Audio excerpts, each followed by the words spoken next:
Hey, everyone. I'm Claire, and I want to share a chapter of my life that revolves around challenging relationships with my in-laws and husband.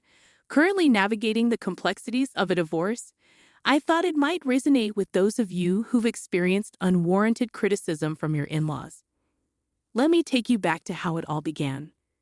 I met Zane, my now estranged husband, on a dating site when I was a 19-year-old college student. Zane, at 25, had a stable job. Despite the age gap, love blossomed between us. I've never been one to judge based on age or appearance, so Zane's age was never a concern for me.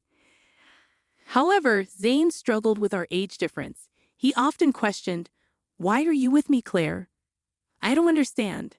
I'm so much older than you. You could find someone your own age who's better suited for you." Yes, I could, but I don't want to. I fell in love with you, and age doesn't matter to me, I reassure him. Burdened by insecurities, Zane persisted, "There must be other reasons, Claire. It's not natural for someone like you to love someone like me. I wish you'd tell me the truth." "I am telling you the truth. I don't want to date boys my age. I love you, and that's all that matters to me," I insisted. Despite my assurances, Zane struggled to believe me, revealing deep-seated self-esteem issues that may have contributed to his single status. Determined to prove the authenticity of my feelings, I embarked on the journey to demonstrate the depth of my love for him. Throughout our entire relationship, I refrained from letting Zane spend money on me. While I wasn't a broke college student, I wasn't rolling in wealth either. Despite my financial constraints, I made sure to buy him gifts and cover my own expenses each time. I held a modest job, so I wasn't destitute. Zane seemed to appreciate these gestures. Regrettably, Zane's low self-esteem persisted, and he continued to doubt the authenticity of my love. Despite my best efforts to be supportive and understanding, his mistrust shattered my heart. It wasn't until the first 2 years had passed that I discovered the root of Zane's self-esteem issues. Meeting his parents, Michael and Molly, shed light on his struggles. Michael, Zane's father, had experienced a stroke of luck, winning the lottery and dramatically improving their lives. They purchased an extravagant house and secured their future with the remaining funds. However, Michael and Molly carried an air of superiority during our initial encounter. Michael boasted, "Not everyone can make it big like me.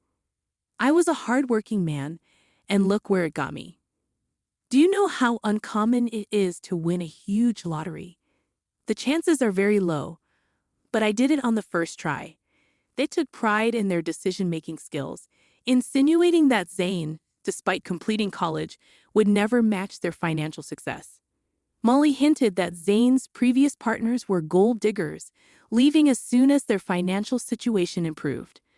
The couple openly questioned Zane's ability to make sound choices. This attitude infuriated me. Zane's parents indirectly accused every girl he dated of being interested only in his money. Over time, Zane internalized these beliefs, contributing to his insecurities. The continuation that I, too, was a gold digger became a humiliating part of the narrative. Fed up with the unjust assumptions, I decided to defend both Zane and myself. "I'm sorry, but I have to disagree with you. Zane has worked hard to establish himself in his career, and with time, he will achieve even greater success," I declared. Michael rebutted, "Well, that doesn't change the fact that women only want him for money. The money we have is ours, but Zay does co-own the house. Ultimately, it will be his when we pass. Let me tell you, every time they see our $200,000 house, I swear these girls see dollar signs in their eyes." I can't vouch for Zane's past relationships, but I'm certainly not in this for the money. I love your son, and that's the reason we're together. I have no interest in your house, I asserted. "Don't worry, Claire. Sometimes it's challenging to accept that people can be successful and live in nice houses. You live in a small rented apartment with roommates. After spending time around our house, you might start desiring it too. It's just a matter of time," Michael replied. Michael and Molly's comments were pushing my anger to the brink. I was on the verge of exploding. Zane heard it all but chose not to respond or defend himself, steering the conversation in a different direction. His nonchalant attitude surprised me. On our way home, I decided to address it with him. Zane, your parents are being unkind. They're insulting both of us. Why didn't you speak up? I questioned. What did you expect me to say, Claire? I can't be certain they're entirely wrong. Women in the past have used me to try and benefit from my parents' wealth. They made grand plans involving the house and how it would be ours once my parents passed away. Even if they were gold diggers, that doesn't mean I am one too. You stayed silent when your family insulted me as well. You know my family is well off now. There's a chance they're right about everything. I'm not saying you had bad intentions, but I can understand why it might seem questionable. You don't have parents, so you rely on my inheritance alone. What you're suggesting is absurd, Zane. I've never pressured you to spend money on me, and just because I don't have an inheritance doesn't give you the right to label me a gold digger, I retorted. Zane remained unwilling to acknowledge my concerns, insisting that he loved me and the reasons behind it didn't matter. He shrugged off the need for further discussion. While some might have found solace in such assurances, I couldn't accept the thought of him harboring negative beliefs about me. I attempted numerous conversations, hoping to make him understand my perspective.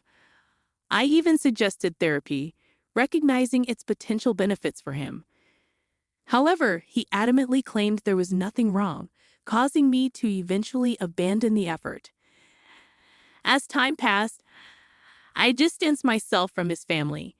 We became engaged shortly after my college graduation, and although my job paid decently, I started saving to contribute to our wedding expenses. We split the costs evenly and got married when I was 22. However, the subsequent 3 years turned into a tumultuous period of my life. Zane frequently visited his parents, returning home in a sour mood each time.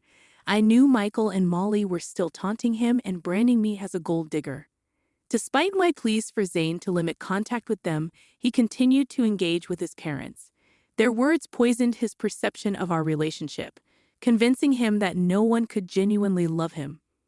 Even after years of love and care, Zane remained suspicious of me. The burden of constantly proving myself became increasingly draining. However, the breaking point arrived on Zane's birthday. In line with his preference for small celebrations, we had a quiet cake party at home. I presented him with the expensive watch he had desired. Zane was elated with the gift, but my joy waned when he suggested visiting his parents to showcase it. Despite my reluctance, I accompanied him at his insistence. Upon reaching their house, Zane eagerly displayed the watch to Molly and Michael. "Mom, Dad, look at this beautiful watch Claire gave me. I've been wanting it for a while now." "Isn't it gorgeous?" Zane exclaimed. "Oh, did she know Zane? It seems she does love you after all. We were quite concerned for a while there," Molly remarked. "Don't get carried away, Michael. She's a gold digger. She married our son because we own a $200,000 house." "Let's not forget the facts," Michael interjected. "Yeah, you're right. I almost forgot that the house is the only reason Claire married Zane. Excuse me, why do you think I married your son?" "For your house?" I retorted, feeling uncomfortable. "Well, you were just living in an apartment after working for 4 years. Besides, Zane is so much older than you. Why would you marry him unless you want something from him?" "I'm sure our house was always an attraction, if not his money," Michael continued. "I married your son because I love him. All your theories about my gold-digging intentions are wrong. Zane knows the truth, and he will tell you that, won't you, Zane?" I asked, to my complete surprise. To my complete surprise, Zane remained silent. I was already feeling uncomfortable with my in-laws' belief that I was a gold digger, but Zane's reaction or lack thereof shocked me. He kept his head down and avoided eye contact with me, leaving me feeling perplexed. I decided to push him a bit. I couldn't fathom why he wasn't standing up for me. "Why are you not saying anything? Your parents always thought I was a gold digger. How will they know the real me if you don't tell them? Why are you quiet? Tell them they're wrong," I urged. I don't know what you want me to say, Claire. I don't know if my parents are off the mark. There might be a possibility that you're after this house," Zane responded. "Are you serious right now, Zane? You believe I married you for your assets?" I was incredulous. He's not wrong to think like that. It's suspicious that you've never considered buying a house. You haven't even discussed it with him. For someone renting a place, owning the house should have been a priority, Zane's mother interjected. Yeah, it should be a priority.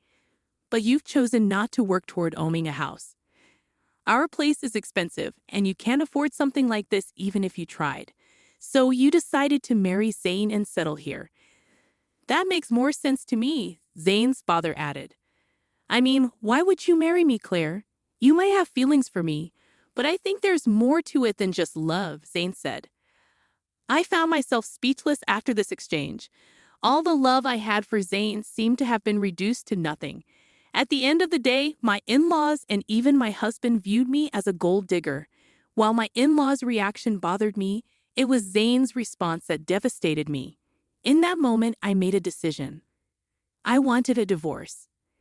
I didn't immediately disclose my decision to them. I waited for the right time. So when Zane and I returned to our place, I contacted a lawyer and initiated the divorce process. The lawyer assured me that the papers would be ready within a week. In the meantime, I opted to stay in a separate room. Zane assumed I was just letting off steam and had no idea of what was coming. When the divorce papers finally arrived at my parents' house, I packed my bags and left. When Zane called me in a panic, I instructed him to come to an address and bring my in-laws along. Despite his confusion, he agreed. Upon their arrival, I was waiting on the porch. They looked taken aback by the house. I said, "You must be wondering why I brought you here. It's a beautiful house, isn't it? No one can compare their house to this. It costs around $2 million in today's market. Pretty expensive, but worth the money. There's also furniture with an added value of millions." I explained. "What is this place, Claire? I don't know why you have access to such a house. Why don't you guys come in so that we can talk?" "I can't tell you everything on my porch," I continued.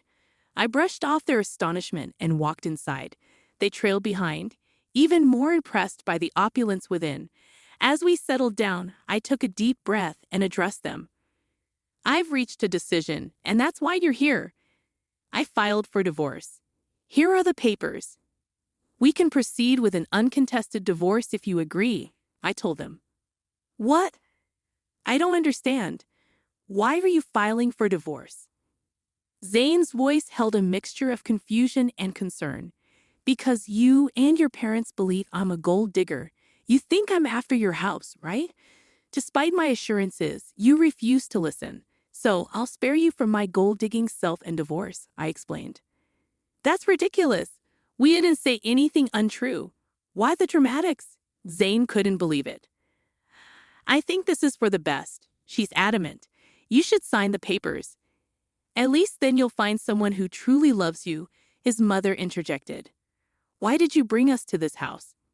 Do you expect me to buy this for you as part of our divorce settlement?" Zane's voice carried a tinge of accusation. "Why would I need you to buy this house, Zane? This house is already mine," I replied calmly. The shock and disbelief etched on their faces hit me like a bomb. They regarded me with disbelief as if I were joking. Zane and his family seemed utterly unconvinced. "How on earth can you afford a house like this? You're renting, and your job isn't enough to cover this.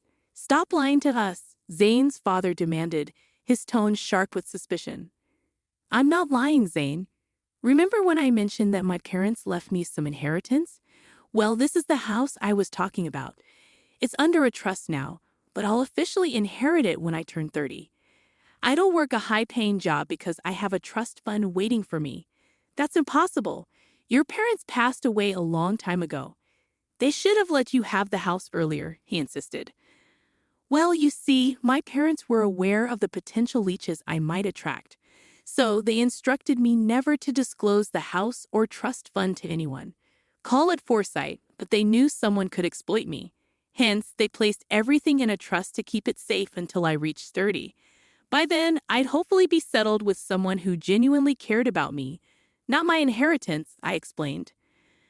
"Oh my God, Claire, you should have told us about your wealth. We had no idea. This is a sizable house you have. We could all live very comfortably here," his mother said. Yeah, you should have shared that sooner. We thought you were after our house. We could have avoided all the misunderstandings.